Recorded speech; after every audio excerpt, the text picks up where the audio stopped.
بسم الله الرحمن الرحیم. نن به موږ د پښتو تاریخ بیانو چې پښتون ته پښتون ولې ویل کېږي، د افغانستان ته کله رال افغانو ته کوم حیثیت ویل کېږي،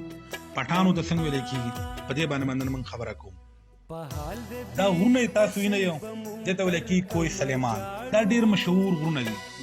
په دې باندې به تخت سلیمان دا 11440 فیټ بلندۍ باندې د سطح سمندر نه دا هغه غرونه دي چې په دې باندې به سلیمان علیه السلام تخت لګاو او د دې نه به جنات کنټرولول. د دې غره په سر باندې چې کوم دا قبر دی د قیس بن عبدالرشید دی چې کوم د حضرت طالوت علیه السلام 37 اولاد کې راځي او اولنې پښتون مسلمان. نن به موږ ډسکس کوو بیانو به د پښتو تاریخ. خان عبدالولی خان فخر افغان فخر پښتون هغه وایي چې زه 6000 سال پخوانی تاریخ لرم. نو دلته مورخین لیکوال دا د پښتو تاریخ د لپاره مختلف لیجند په مختلفو طریقو باندې د پښتو تاریخ بیان کړي دي. دوه موږ ډسکس کوو، په دوه باندې موږ خبره کوو. پښتون د کوم دی دا څنګه رالی، نو دې باره کې دوه لیجند یو ویل کېږي اولنې چې کوم سنایي دي چې کوم زمونږ ماډرن لیکوال دي کوم دي د دې مخالفت کوي. اولنې لیجند دا وایي چې پښتون د یعقوب علیه السلام د دوی د بنیامین اولاد دي، یعنی دا یهود دي. او هغه دا وایي چې دا د حضرت طالوت علیه السلام د دوی ارمینیا او د ارمینیا د دوی د افغانه دا د هغه اولاد دي. نو اول موږ دا خبره کوو چې آیا پښتانه د حضرت یعقوب علیه السلام په اولاد کې راځي او کنه راځي. اولنې خبره موږ په دې باندې کوو. دلته کوم موږ تاریخ ته وګورو نو زیاتر مورخین دا وایي چې کم د مغول دور مورخین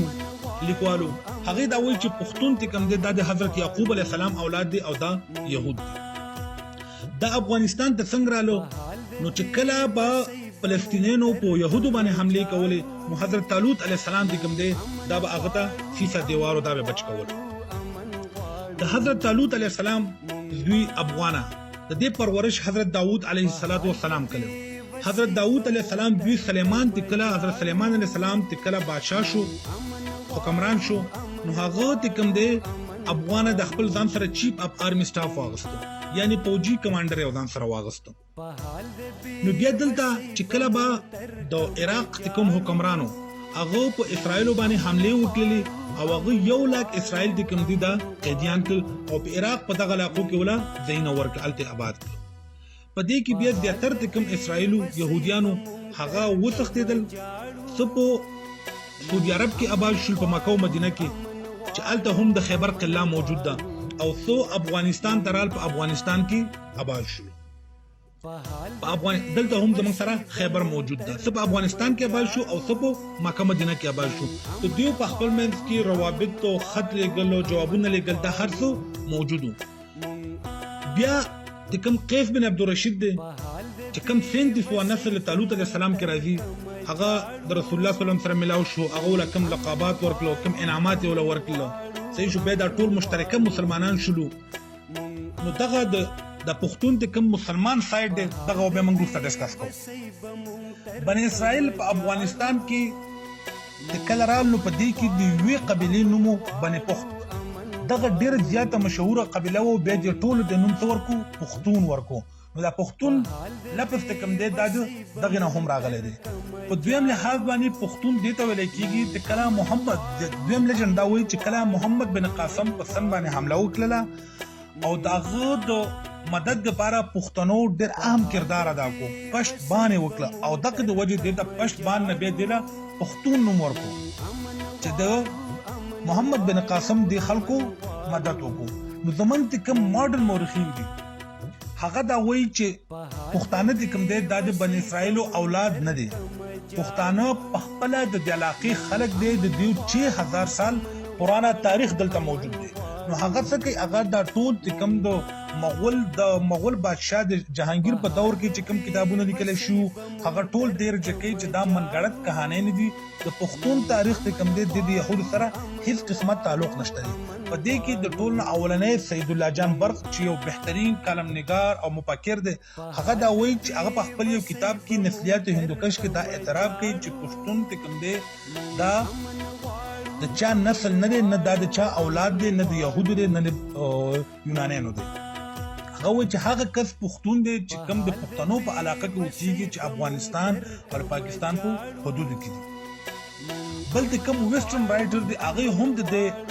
رجک کوي هغه دا وایي چې زمون کوم مذهبي کتابونه دي په دې کې د پښتون قبيلي ذکر نشته دي آیا دا د يهودو اولاد نه دي بیا کوم وګورو نو چې کوم د هندستان یا هندوانو چې کوم مذهبي کتاب دی ریګوید چې داغه 3700 کال پخوانی کتاب دی هغه کې د پښتنو د یو قبيلي ذکر شته دی نو د دین دا ظاهريږي چې طالوت علیه السلام دا کوم دی په و زمانه کې او پښتنو د دین مخکې هم موجودو چې هغه خپل یو 6000 سال تاریخ لري وڅو بیا چیرې دته دا پټان ولول کېږي الته هو پټان په دې له ولته ویل کېدل چې دا ول رسول الله صلی الله علیه و آله وسلم ولدا لقب ورکو چې بټان او د بټان نه بعد بیا پټان شو خو دلته دا وایي چې اصل کې یو کس ته ویل کېږي زیات ته ویل کېږي پښتون یو ته ویل کېږي پښتان او دا پښتان به کنورټ شو چین شو ته پټان ته به کنورټ شو سید الله جان برق صاحب دا وایي چې 2500 سال مخکې پښتون ته کوم دی دا د قوم شو چیرې دا زموږ سره یو قوم دی بیا کو کله سکندر اعظم د علاقو تراله د سره پښتنو جنگونه وکړو دغه دلته قبيلې دغه شولې مزتر یونانیان دا وایي چې پښتانه ته کوم دي دا د یوناني اولاد د یونان سره د تعلق دی خو نه پښتون ته کوم دی دا د ډیر وخت نه بلکې د دې 6000 سال تاریخ ته کوم دی دا په دې ځبانه پروت دی زمنګ ته کوم خان عبدالولي خان او چې کوم د حیدرآباد په جیل کې وو 1970 کې هغه یو ډیره مشهور جمله ویل ده چې دوه د شپږ زره کالونه پښتون ما د زرو کالونه مسلمان ما او دو دیشتو کالونه پاکستاني ما نو د دین د ظاهريږي چې پښتانه د کوم دی دا 6000 سال تاریخ لري د خپل ثقافت لري خپل کلچر لري او دا د هیڅ اولاد نه دي نه د بنی اسرائیل اولاد دي نو د یونانیانو دي بلکې دا خپل یو قوم دغلت آباد دي 6000 سال تاریخ لري او د دې تاریخ په منځ حقیقواله د اغنه پیدا کیږي چې کوم د اندوانو په کتابونو په وګورت کې چې کوم د دې ذکر شوی د پښتنو د قبيله نو دینه دا ظاهريږي چې پښتنو په دې علاقو کې شپږ زره کالونه آباد دي نو دینه بعد به ان شاء الله تعالی موږ د پښتون تکم کلچر دی دغه تکم